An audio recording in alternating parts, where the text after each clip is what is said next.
ചന്ദ്ര അപ്പൊ തുടങ്ങാം.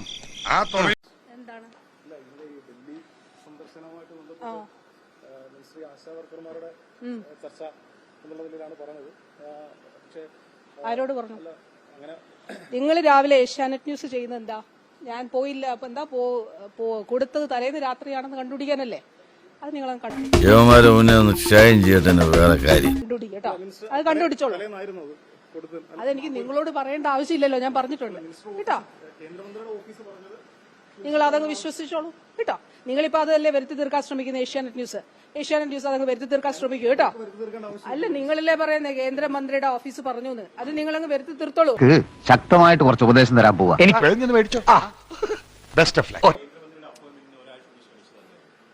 ആര് പറഞ്ഞു? അല്ല, നിങ്ങൾക്ക് എന്താ ഇപ്പൊ പ്രശ്നം? അല്ല, ഞാനൊരു കാര്യം ചോദിക്കട്ടെ, ഏഷ്യാനെറ്റ് ന്യൂസിന് എന്താ പ്രശ്നം? ഞാൻ ഒരു അപ്പോയിന്റ്മെന്റ് അനുവാദം തേടിയതാണോ പ്രശ്നം? പിന്നെ എന്താ പ്രശ്നം? അല്ല, എപ്പോ തേടണമായിരുന്നു? അല്ല, എപ്പോ തേടണമായിരുന്നേ? അല്ല, ഞാൻ ആദ്യം ഇവിടെ സംസാരിക്കട്ടെ, അവർക്ക് ഇച്ചിരി ബുദ്ധിമുട്ടാണല്ലോ. അതുകൊണ്ട് ഏഷ്യാനെറ്റ് ന്യൂസിന് അല്ല, എന്താണ് ഏഷ്യാനെറ്റ് ന്യൂസ് രാവിലെ വാർത്ത കൊടുത്തായിട്ട് ഇപ്പൊ ഞാൻ വന്നിറങ്ങി പറഞ്ഞു? എന്താണ് ഏഷ്യാനെറ്റ് ന്യൂസിന്റെ പ്രശ്നം? ഞാൻ അപ്പോയിന്റ്മെന്റ് തേടിയതാണോ പ്രശ്നം? അല്ല, ഇപ്പൊ നിങ്ങൾ നിങ്ങളുടെ ഊഹങ്ങളിൽ വാർത്ത കൊടുക്കുന്നു. ആ ഊഹങ്ങൾക്കനുസരിച്ച് പ്രതികരിക്കാൻ എനിക്ക് പറ്റില്ല. ഞാൻ പറയേണ്ട കാര്യങ്ങൾ കൃത്യമായി പറഞ്ഞിട്ടുണ്ട്. ഞാൻ ഇന്നലെ ഡൽഹിയിൽ നിങ്ങളുടെ ഉൾപ്പെടെ റിപ്പോർട്ടറോട് വളരെ കൃത്യമായിട്ട് കാര്യങ്ങൾ പറഞ്ഞിട്ടുണ്ട്. എന്റെ ഉദ്ദേശ ലക്ഷ്യങ്ങൾ എന്തായിരുന്നു? ഇന്നലെ ഞാൻ ഫേസ്ബുക്കിൽ കൊടുത്ത ബഹുമാനപ്പെട്ട സ്പീക്കറുടെ നിയമസഭയിലെ വീഡിയോയുടെ ഡേറ്റ് നോക്കിയാൽ മതിയാകും. ഇനി അങ്ങനെ ഡൽഹിയിൽ പോകുമ്പോൾ ഞാൻ ഈ ആശമാരുടെ ഒരു സമരം, ഒരു കേന്ദ്ര സ്കീമിലുള്ള ആശമാരുടെ സമരത്തിന്റെ പശ്ചാത്തലത്തിൽ ഡൽഹിയിൽ കേന്ദ്രമന്ത്രിയെ കാണാൻ അനുവാദം തേടിയത് തെറ്റാണോ? വല്ല കാര്യമുണ്ടോ? എന്തിനാണ് ഇങ്ങനെ ഇല്ലാന്ന് നടക്കണേ? എനിക്ക് എന്തിന്റെ കേടായിരുന്നു? തെറ്റാണോ? എനിക്കതാ അറിയാതെ. തെറ്റാണോ? അത്രേ ഉള്ളൂ.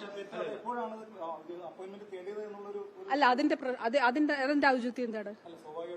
നിങ്ങൾ എന്താ പറയുന്നത്? എപ്പോഴാ തേടി? അല്ല, ഞാനൊന്ന് സംസാരിച്ചിട്ട് അടുത്ത ആളിലോട്ട് അങ്ങോട്ട് സംസാരിക്കാം. 1 to 1 അല്ല, ഒന്ന് സംസാരിക്കട്ടെ. രാവിലെ അവര് കൊടുത്തായിട്ടാണ് ഞാൻ കണ്ടത്, മാതൃഭൂമി കൊടുത്തായിട്ട് ഞാൻ കണ്ടില്ല. അത് ഞാൻ പറയാലോ. അപ്പൊ ഏഷ്യാനെറ്റ് ന്യൂസിന് എപ്പോഴാണ് ഞാൻ കൊടുത്തതെന്നാണ് നിങ്ങൾ പറയുന്നത്? ഏഷ്യാനെറ്റ് ന്യൂസ് പറയുന്നത് അല്ല, എപ്പോ എടുക്കണമായിരുന്നു? എടുക്കുമല്ലോ. അപ്പൊ അല്ല, ഞാൻ എപ്പോ എടുത്തു എന്നാണ് നിങ്ങൾ പറയുന്നത്? അത് വിശ്വസിച്ചാൽ മതി. എനിക്ക് എന്റേത് അത് നിങ്ങൾ വിശ്വസിച്ചാൽ മതി. ചോദിച്ചോളൂ. എനിക്ക് ഞാൻ പറയാനുള്ള കാര്യങ്ങൾ പറഞ്ഞിട്ടുണ്ട്.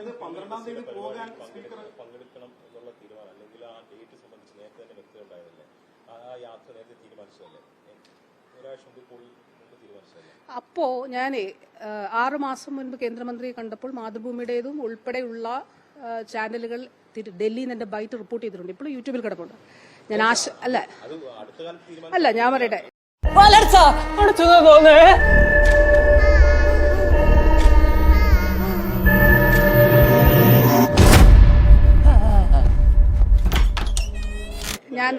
ആശാ വർക്കർമാരുടെ കാര്യം ഞാൻ അതിലും പറഞ്ഞിട്ടുണ്ട്. എയിംസ് പറഞ്ഞു, ആശാ വർക്കർമാർ. പക്ഷെ ഞാൻ ഇതിനെ റിക്വസ്റ്റ് ചെയ്യുന്നതിന്റെ ഒരു സാഹചര്യമുണ്ടല്ലോ. എന്താണ്? വളരെ കുറച്ച് ആശമാരാണെങ്കിലും SUCIയുടെ നേതൃത്വത്തിൽ കുറച്ച് ആശമാർ നമ്മുടെ ഇവിടെ സമരം ചെയ്യുന്നു. പിറ്റേ ദിവസം അവർ നിരാഹാരത്തിലേക്ക് പോകുന്നു. അപ്പോൾ തലേ ദിവസം വീണ്ടും NHM അവരെ ചർച്ചയ്ക്ക് വിളിച്ചു. മന്ത്രിയോട് വീണ്ടും ചർച്ച ചെയ്യണം എന്ന് പറഞ്ഞു.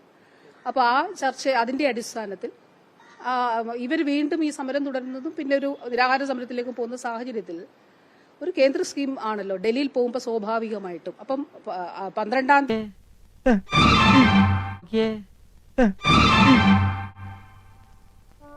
തീയതി ഈ ബഹുമാനപ്പെട്ട സ്പീക്കർ ഇത് പറയുമ്പോൾ ആശമാരുടെ സമരം തീർക്കണം എന്നുള്ളതാണല്ലോ നമ്മൾ പ്രതീക്ഷിക്കുന്നത്.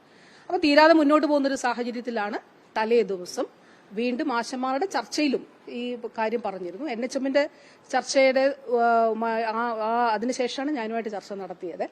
അപ്പോൾ അതുകൊണ്ട് തീർച്ചയായിട്ടും തലേന്ന് തന്നെ കൊടുത്തു, അപ്പോയിന്റ്മെന്റ് എടുത്തു. അല്ല, അതാണ് സാഹചര്യം. മനസ്സിലായി, വ്യക്തമായത് കരുതുന്നു. അല്ല, ഇത് വളരെ കഷ്ടമാണ്. യെസ്, കറക്റ്റ്, അത്രേ ഉള്ളൂ. പക്ഷെ ഇത് ഞാൻ പറയട്ടെ, അതില് ഇപ്പം സംസ്ഥാനത്തെയോ സംസ്ഥാനത്തെ ആരോഗ്യമന്ത്രിയോ ക്രൂശിക്കുന്നതിന് വേണ്ടിയിട്ടാണ് ഈ ഏഷ്യാനെറ്റ് ന്യൂസ് ശ്രമിക്കുന്നതെന്നാണ് എനിക്ക് കാണുന്നത്. അതിൽ ഏഷ്യാനെറ്റ് ന്യൂസും ചില മാധ്യമ പ്രവർത്തകരും ചില മാധ്യമങ്ങളും ഇതാണ് സാഹചര്യം. വളരെ ക്ലിയർ ആണ്. അതായത് നിങ്ങൾ ആദ്യം പറഞ്ഞത് എന്താണ്, ഈ പേര് പറഞ്ഞിട്ട് മന്ത്രി ഇതേ പോന്നു. ആര് പറഞ്ഞു? 2 ലക്ഷ്യങ്ങളുണ്ടെന്ന് പറഞ്ഞു. എന്റെ വീഡിയോയിൽ നിങ്ങൾക്ക് കാണാൻ പറ്റും. 2 ലക്ഷ്യങ്ങളുണ്ട്. ഇച്ചിരി വിഷയമാണ്. കുറച്ച് നാൾക്ക് മുമ്പ് പാർട്ടിയുടെ നാട്ടിൽ നിന്ന് കുറച്ച് ആൾക്കാർ വന്ന് അപ്പാർട്ട്മെന്റിന്റെ മേലെ കയറുന്ന വെള്ളം അടിച്ച് അലമ്പാക്കി. അന്ന് ഈ സെക്യൂരിറ്റിയുടെ പ്രേതം ഉണ്ടല്ലോ, അവന്മാരെ പേടിപ്പിച്ച് വലപ്പിച്ച് മുള്ളിച്ച്. എനിക്ക് തോന്നണം എന്താന്ന് വെച്ച് കഴിഞ്ഞാൽ കേന്ദ്രമന്ത്രിയെ കാണണമെന്നുള്ളതും, രണ്ടാമത് ഞാൻ ഒന്നുകൂടെ വേണമെങ്കിൽ വീഡിയോ എടുത്ത് കാണിക്കണം. നിങ്ങളുടെ രണ്ടാമത് ഞാൻ പറഞ്ഞു, ക്യൂബൻ ഡെലിഗേഷനുമായിട്ട് സന്ദർശനം 2023 ജൂൺ മാസത്തിൽ ബഹുമാനപ്പെട്ട മുഖ്യമന്ത്രി ക്യൂബയിൽ നടത്തിയ സന്ദർശനത്തിൽ ഞാനും പങ്കാളിയായിരുന്നു. അതിൽ ഉണ്ടായിരുന്നു, ഞാനുണ്ടായിരുന്നു, ബഹുമാനപ്പെട്ട ധനകാര്യ മന്ത്രി ഉണ്ടായിരുന്നു. അപ്പോ ആ ഡെലിഗേഷനിൽ പോയതിന്റെ അടിസ്ഥാനത്തിൽ 4 മേഖലയിൽ ആരോഗ്യവകുപ്പിൽ ഉപസമിതികൾ ചർച്ച ചെയ്യുന്നുണ്ട്. 1 cancer vaccine, 2 dengue vaccine, 3 diabetic foot അൾസറിന് വേണ്ടിയിട്ടുള്ള മരുന്ന്, 4 അൽഷേമസ് പോലുള്ള ന്യൂറോ ഡീജനറേറ്റീവ് ഡിസോർഡേഴ്സിന് വേണ്ടിയിട്ടുള്ള മരുന്ന് അവർ ഡെവലപ്പ് ചെയ്യുന്നുണ്ട്. അപ്പോൾ ഈ 4 മേഖലയിലും നമ്മൾ ചെയ്യുന്നുണ്ട്. അതുകൊണ്ട് ക്യൂബൻ ഡെലിഗേഷൻ കേന്ദ്ര സർക്കാരിന്റെ ക്ഷണം സ്വീകരിച്ച് ഇന്ത്യയിൽ വന്നപ്പോൾ കേരളത്തിന്റെ ഡെലിഗേഷൻ നമ്മുടെ ഒരു ഡോക്ടേഴ്സിന്റെ മുഴുവൻ ടീമും ഉണ്ടായിരുന്നു, ACS ഉൾപ്പെടെ മുഴുവൻ ആളുകളും ഉണ്ടായിരുന്നു. അതുകൊണ്ടാണ് സഭ നടക്കുന്ന സാഹചര്യത്തിൽ 20-ാം തീയതിയിലെ ഈ ഞങ്ങൾക്ക് പോകുന്നതിന് മറ്റു മിനിസ്റ്റേഴ്സിന് ഇന്നലെ ധനപരമായിട്ടുള്ള ഉത്തരവാദിത്തങ്ങൾ ബിസിനസ് ഉണ്ടായിരുന്നു ഫ്ലോറിൽ. അപ്പൊ അതുകൊണ്ട് പ്രതിപക്ഷ നേതാവുമായിട്ട് കൂടി സംസാരിച്ചുകൊണ്ട് ഞങ്ങളെ 3 പേരെയും പോകാനായിട്ട് അനുവദിച്ചു. അതിനുശേഷം വീണ്ടും സമരം, അതിന്റെ ശേഷം ആരോഗ്യവകുപ്പുമായി ബന്ധപ്പെട്ട വിഷയം എന്താണ്, ഇവരോട് വീണ്ടും നമ്മൾ ചർച്ച നടത്തി, തലേദിവസം നടത്തുന്നു. ആ ചർച്ചയിലും ഇത് പിറ്റേന്ന് നിരാഹാരത്തിലേക്ക് പോകുന്നു. മനസ്സിലായില്ലേ? അപ്പോ അതുകൊണ്ട് കാണണമെന്ന് തീരുമാനിച്ചു, അപ്പോയിന്റ്മെന്റ് എടുക്കുന്നു. ഇതാണ് സാഹചര്യം. ഇനി ഇത്രയും പറഞ്ഞു കഴിഞ്ഞാൽ ഒരു കാര്യം പറയട്ടെ, ഇത് വളരെ കഷ്ടമാണ്. കാരണം ശക്തമായിട്ട് കുറച്ച് ഉപദേശം തരാൻ പോവാ. അല്ല, അത് അദ്ദേഹം തരും. ഞാൻ ഇന്നലെ ഡൽഹിയിൽ പറഞ്ഞ കാര്യവും ഇപ്പൊ പറയുന്നതും തരട്ടെ. ഇല്ല, തരുമെന്ന് പ്രതീക്ഷിക്കുന്നു. അങ്ങനെ പറഞ്ഞിട്ടുണ്ടോ? അല്ല, അങ്ങനെ പറഞ്ഞിട്ട് അല്ല. ഞാനിപ്പോ തെരഞ്ഞെടുപ്പ് പത്രിക കാണിച്ചു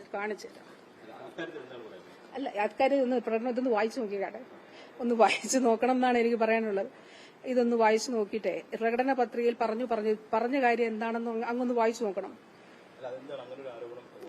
അല്ല, മാധ്യമങ്ങൾക്ക് എന്തും പറയല്ലോ.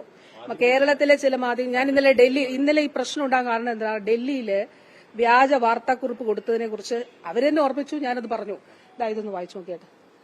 LDFന്റെ നിയമസഭാ തെരഞ്ഞെടുപ്പ് പ്രകടന പത്രം 2021 തൊഴിൽ നയം 891 ഒന്ന് വായിക്കാമോ? അത് തൊഴിൽ നയത്തിൽ പൊതുവിൽ വരുന്നത്. ഇതൊന്ന് വായിച്ചാട്ടെ. അംഗനവാടി ജീവനക്കാർ വായിച്ചാട്ടെ.